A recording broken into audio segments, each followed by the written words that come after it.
বাংলাদেশের পুরস্কার, জাতীয় পুরস্কার, আমারও ছবির জাতীয় পুরস্কার নকল গান গায়ে পাইছে। বীর সিনেমাতে নকল গান গায়া জাতীয় পুরস্কার পাইছে। তো পুরস্কারের কথা আপনি দয়া করে বললেন না। 500 টাকার টিকিট ভিআইপি, আর কয়জন মানুষ হলে যায়? কয়জন মানুষ 500 টাকা টিকিটের ছবি দেখতে? একটা 500 টাকার সাথে আরও 500 টাকা যোগ করেন, 1000 টাকা লাগে একজনের টিকিট খরচ ছবি দেখতে হইলে।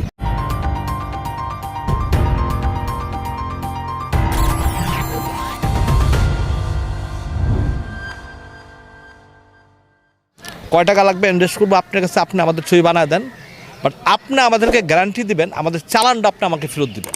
আমাদের 1 টাকা লাভ দরকার নাই। আপনার সিনেপ্লেক্সে আপনার ছবি চালান, কোথায় চালান, আপনার প্রফিট করে আপনি নেন। আপনি কি গ্যারান্টিটা আমাকে দিতে পারবেন? তাহলে আপনি যদি বলেন আমাকে ডাকেন, আমি কালকে এসে আপনার সাথে ডিট করবো। এবার আপনি ছবি বানান, আপনার নাম দেন, আপনি প্রডিউস করেন, আপনার ডিরেক্টর নেন, আপনি কাকে নেবেন সম্পূর্ণ আপনার ব্যাপার।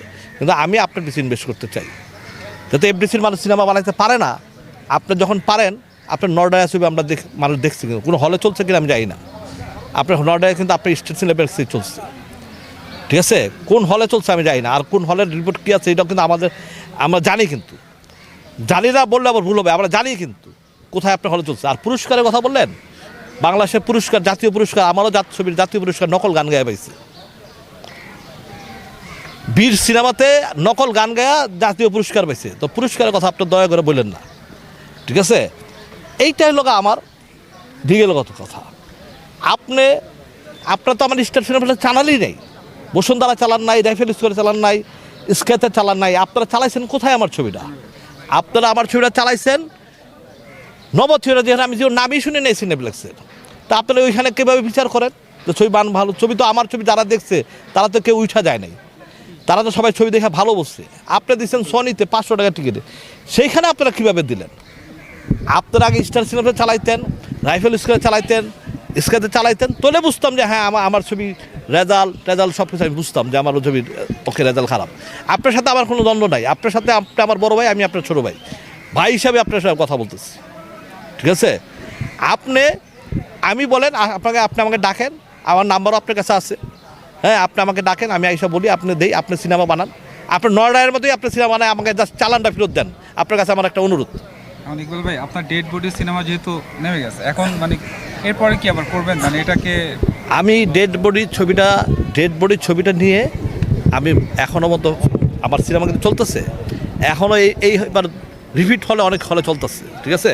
এক স্টেট সিনেপ্লেক্স দিয়ে তো আমার সিনেমা চলবে না। আমার তো সিনেমা বিভিন্ন সিনেপ্লেক্স আছে, বিভিন্ন হল আছে, সব জায়গায় চলতেছে। কিন্তু আমি আমার সাথে যে স্টেট সিনেমা যে কাজটা করছে, যদি আমার যারা বসুন্ধরা একটা শো দিত, রাইফেল স্কুল একটা শো দিত, বা ইয়াতে একটা শো যদি না চলতো, আমার কোনো দুঃখই থাকতো না। ঠিক আছে, আমার কোনো ছবি চলে নাই, এই যে আমার ব্যর্থতা। কিন্তু আপনারা তো আমার সুযোগই দেন নেই। আমারটা না চালাই আপনারা কীভাবে বলেন যে আপনারা চালাইছেন? আপনারা যেখানে দিচ্ছেন এখানে তো মানুষ যায় না। আমি নিজেই তো চিনি না ওইখানে ওইসব জায়গা।